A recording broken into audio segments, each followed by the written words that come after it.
안녕하세요. 반갑습니다. 사순절 영적 여정 40일간의 비아 돌로로사 24일째 날입니다. 오늘의 말씀 통독과 말씀 일기, 그리고 오늘의 매일 예배를 통하여 주님과 함께 동행하는 생명의 길, 은혜의 길, 행복의 길, 비아 돌로로사가 되시기를 축복합니다. 함께 찬양 드리겠는데요. 하늘 소망이라고 하는 찬양입니다. 주님 나라 이를 때까지 순례의 길 멈추지 않으며 어떤 시련이 와도 나 외롭지 않네. 주와 함께 걷는 이 길이기에. 우리 함께 찬양하겠습니다. 나 지금은 비록 땅을 벗하며 살지라도 내 영혼 저 하늘을 디디며 사네. 내 주님 계신 눈물 없는 곳, 저 하늘에 숨겨둔 내 소망 있네. 보고픈 얼굴들, 그리운 이름들 많이 생각나.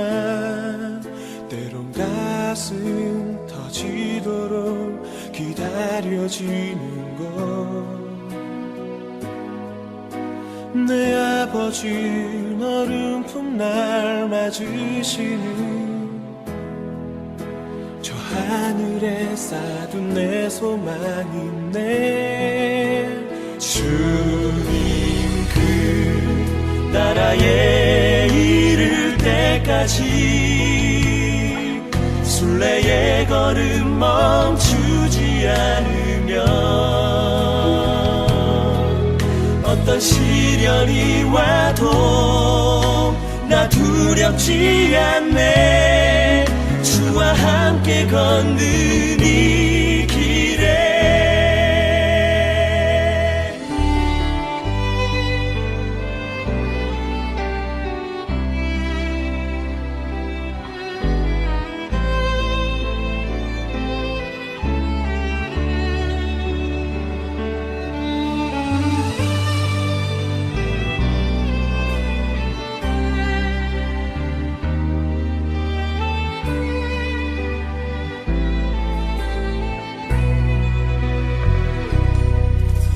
나 지금은 비록 땅을 벗하며 살지라도 내 영혼 저 하늘을 디디며 사네.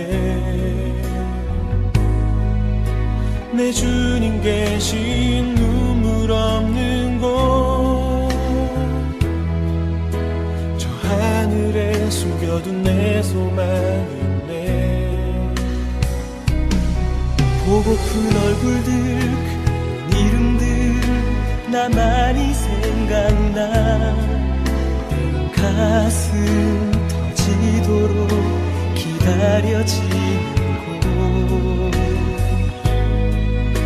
내 아버지 너른 품 날 맞으시는 저 하늘에 쌓둔 내 소망 있네.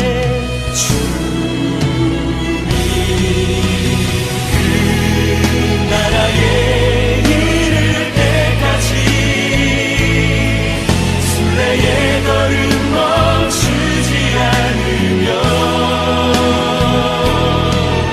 어떤 시련이 와도 나 두렵지 않네. 주와 함께 걷는 이 길에.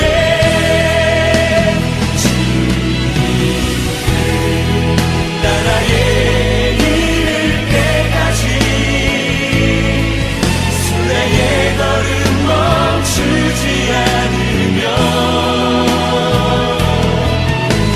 시련이 와도 나 두렵지 않네. 주와 함께 걷는 이 길에. 주와 함께 걷는 이 길에. 주와 함께 걷는 이 길에. 우리 함께 걷는 이 길에.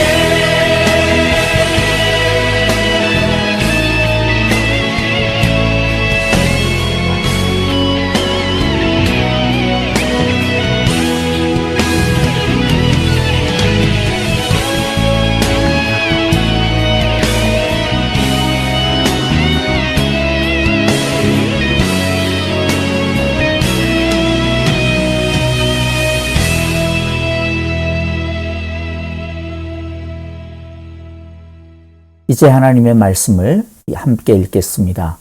오늘 말씀은 마태복음 24장 1절부터 14절입니다. 1절 제가 먼저 읽고요. 한 절씩 교독합니다. 예수께서 성전에서 나와서 걸어가시는데 제자들이 다가와서 성전 건물을 그에게 가리켜 보였다.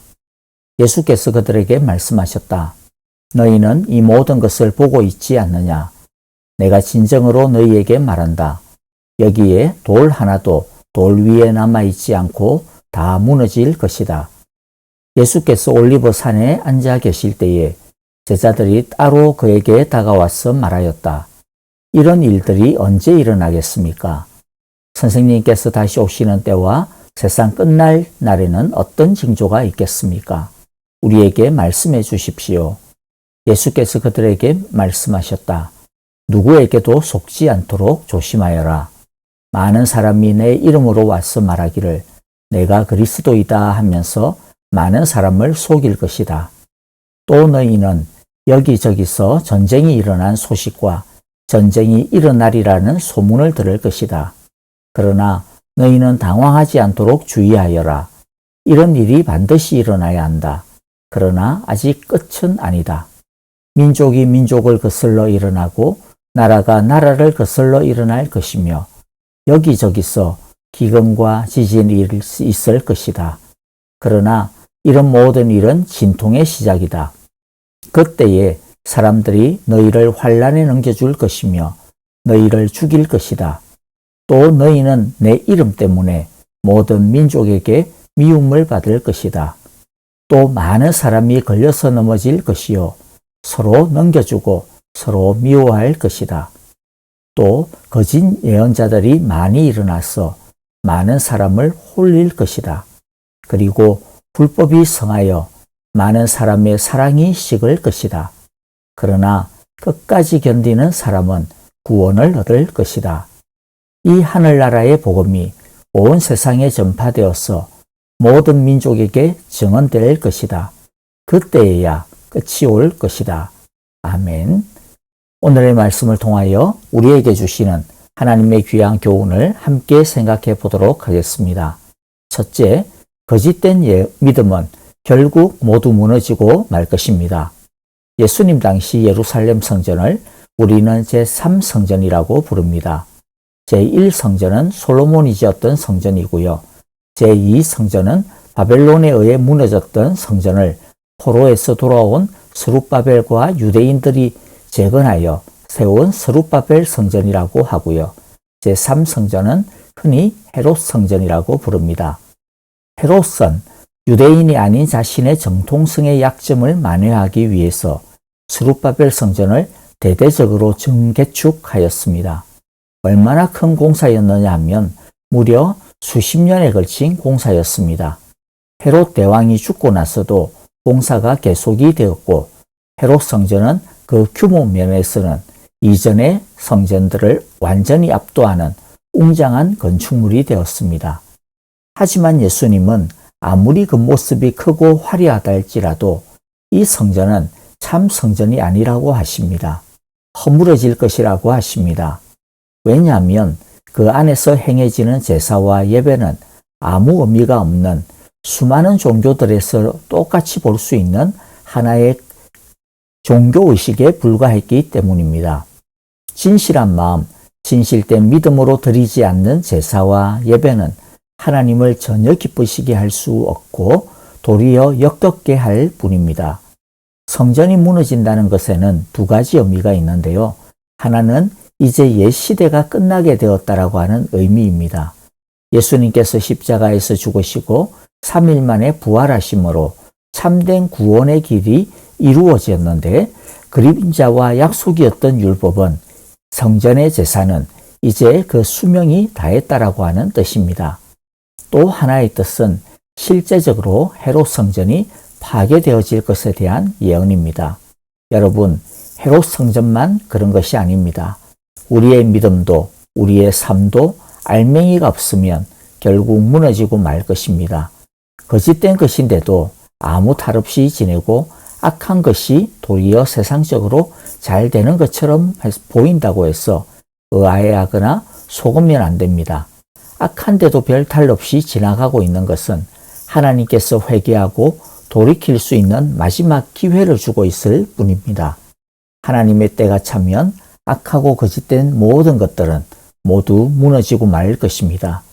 그러므로 우리는 진실된 예배자, 참 예배자, 신실한 제자로 드려지기를 애써야 할 것입니다. 둘째, 속지 않도록 조심해야 됩니다. 제자들은 성전이 무너지게 될 것이라는 예수님의 말씀을 듣고 깜짝 놀랍니다. 비록 580년 전이기는 해도 예루살렘 성전이 파괴가 되었던 적이 있기 때문에 그때의 악몽이 되살아났을지도 모릅니다. 언제 그런 일이 일어날지, 그리고 예수님이 다시 오실 때는 또 무슨 일이 일어날지 제자들은 묻습니다. 거기에 대해 예수님은 한 가지 주의를 먼저 주시는데요. 그것은 속지 말라라고 하는 말씀입니다. 5절에 보니까 많은 사람이 내 이름으로 와서 말하기를 내가 그리스도이다 하면서 많은 사람을 속일 것이다. 혼란의 시기일수록 영적인 혼란도 더 심해지는 법입니다. 그리고 환경과 삶이 어렵고 힘들고 복잡해지면 우리의 마음도 영도 약해지기 쉽습니다. 사탄은 그러한 틈을 노려서 온갖 거짓의 씨를 뿌리고 약해진 사람들은 보통 때보다도 쉽게 그러한 거짓에 넘어가게 됩니다. 사회적으로 힘들고 혼란한 시기에 이단이나 사이비가 더 극성을 부린다라고 하는 것을 보면 우리는 그것을 잘 알 수 있습니다. 그러므로 속지 않을 수 있는 건강하고 굳센 믿음을 미리 준비하고 있어야 될 것입니다. 무엇이 가짜인지를 분별할 수 있는 가장 확실하고 강력한 방법은 진짜를 제대로 확실히 아는 것입니다. 그래야 기준이 명확하게 세워지게 되고 그래야 참과 거짓을 구분할 수 있기 때문입니다. 그리고 거짓에 속지 않으려면 진리대로 살아야 합니다. 진리대로 살지 않으면 우리의 믿음의 양심이 어두워지게 됩니다. 그러면 가짜 복음에 속아 넘어가기 쉬워지는 것입니다. 여러분, 세월이 약할수록 술 취하지 말고, 즉 이 세상에 취하지 말고 자기 자신에 취하지 말고 오직 마음을 새롭게 함으로 변화를 받아야 할 것입니다. 그리고 성령의 충만한 가운데 거해야 할 것입니다. 셋째는요, 당황하지 말아야 합니다. 6절에 보니까 또 너희는 여기저기서 전쟁이 일어난 소식과 전쟁이 일어나리라는 소문을 들을 것이다. 그러나 너희는 당황하지 않도록 주의하여라. 이런 일이 반드시 일어나야 한다. 그러나 아직 끝은 아니다. 마지막 때가 가까울수록 믿는 사람이 미움을 받고 환난을 당하게 됩니다. 악이 더욱 판을 치게 됩니다. 사람들 사이에 사랑이 식고 믿음을 지키기 어려운 상황이 되고 맙니다. 그럴 때 우리는 당황하기 쉽습니다. 복음의 능력이 없는 것 아닌가? 하나님이 우리를 버리신 것은 아닌가? 이런 불신앙의 마음들이 우리를 흔들 수 있습니다. 하지만 놀라지 말아야 합니다. 하나님이 힘이 없어서도 아니고 복음이 잘못되었어도 아닙니다. 오히려 예수님은 복음과 함께 고난을 받을 것이라고 하셨습니다. 세상이 예수님을 미워하고 죽였듯이 예수님의 제자인 우리 교회를 미워하고 죽일 것이라고 하셨습니다. 그러므로 고난이 있다는 것에 대해 당황해서는 안 됩니다. 정상입니다. 또 당황하지 말아야 할 것은요, 복음의 능력에 대해 흔들려서는 안 된다라는 것입니다. 우리가 환난 중에도 두려워하지 아니하고 믿음을 지킬 수 있는 근거는 부활의 주님이 이 세상보다 크시기 때문입니다. 죽음의 권세를 잡고 있는 사탄보다 크시기 때문입니다. 창조의 주요 부활의 주가 되시는 예수님의 능력을 믿어야 합니다. 이 예수님의 생명의 성령이 우리 안에서 역사하고 계심을 믿으시기 바랍니다. 그러므로 우리는 끝까지 견뎌야 할 것입니다. 인내하며 믿음을 지키는 자가 생명의 면류관, 영광의 면류관을 얻게 될 것입니다. 마지막으로 결국 하나님의 뜻은 이루어집니다. 14절에 보면요, 이 하늘나라의 복음이 온 세상에 전파되어서 모든 민족에게 증언될 것이다. 그때야 끝이 올 것이다. 아무리 악이 강해 보여도 악이 개판을 쳐도 결국 하나님의 뜻은 이루어지고야 만다라고 하는 사실입니다. 하나님의 뜻은 온 민족 가운데 복음이 전파되어지는 것입니다. 이 하나님의 뜻을 막을 수 있는 것은 아무것도 없습니다. 많은 사람들이 이 세상에 이렇게 악이 가득한데 왜 하나님은 이 땅의 악에 대해서 침묵하시고 외면하시느냐고 따집니다. 하나님이 살아계시다면 이 땅의 악을 심판해야 하지 않느냐고 항의합니다. 여러분, 하나님께서 세상의 악을 바로바로 심판하지 않으시는 것은 복음이 온 세상 모든 민족에게 전파되도록 하시기 위해 기다리시기 때문입니다. 한 사람이라도 더 구원을 받기를 원하시는 마음 때문인 것입니다. 하나님의 구원 계획이 그러나 다 이루어지면 이 세상의 모든 악은 하나님의 진노의 심판을 피할 수 없게 될 것입니다. 말씀을 마무리하겠습니다. 여러분, 오늘 우리가 첫 시간에 불렀던 찬양의 가사를 한번 떠올렸으면 좋겠습니다. 우리가 지금은 비록 땅을 버타며 살지라도 우리의 영혼은 저 하늘을 디디며 살아야 합니다. 왜냐하면 내 주님 계신 눈물 없는 곳, 저 하늘에 숨겨둔 우리의 참된 소망이 있기 때문입니다. 그러므로 주님 그 나라에 이를 때까지 우리의 순례의 걸음을 멈추지 맙시다. 어떤 시련이 와도 두려워할 필요가 없습니다. 주와 함께 걷는 길이기 때문입니다. 아멘. 이제 헌신의 찬양과 더불어 오늘의 말씀을 마음에 새기면서 헌신의 기도와 중보 기도를 드리도록 합시다. 감사할 것은 감사하고 회개할 것은 회개하며 헌신하고 결단할 것은 헌신하고 결단하는 기도를 드립시다. 아프신 분들을 위해 기도해 주실 때 특별히 박정은 집사님을 위해 간절히 기도해 주시기 바랍니다. 키모를 받기 시작하셨는데요.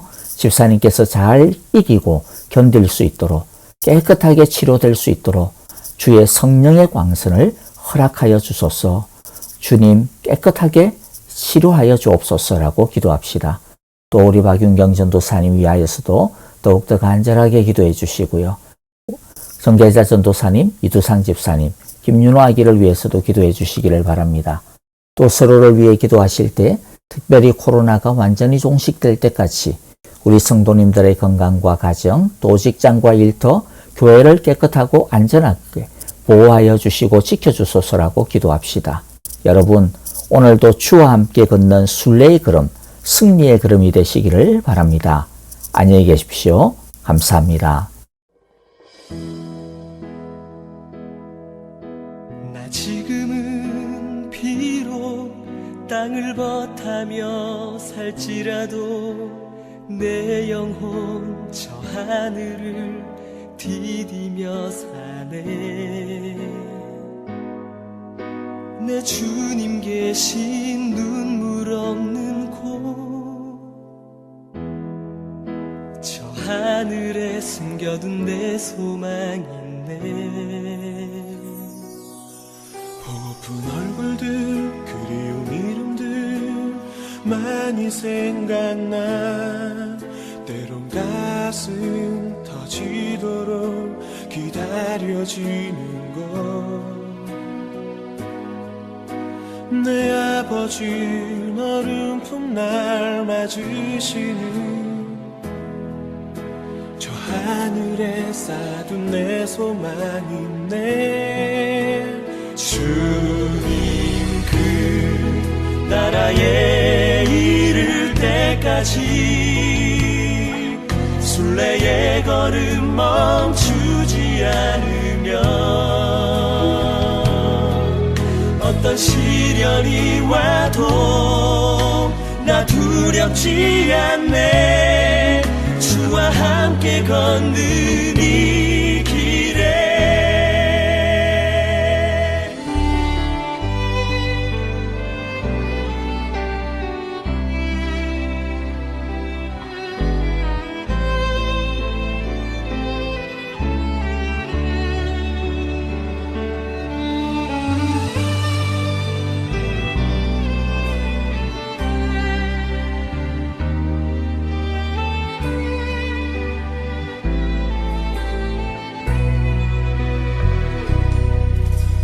나 지금은 비록 땅을 벗하며 살지라도 내 영혼 저 하늘을 디디며 사네.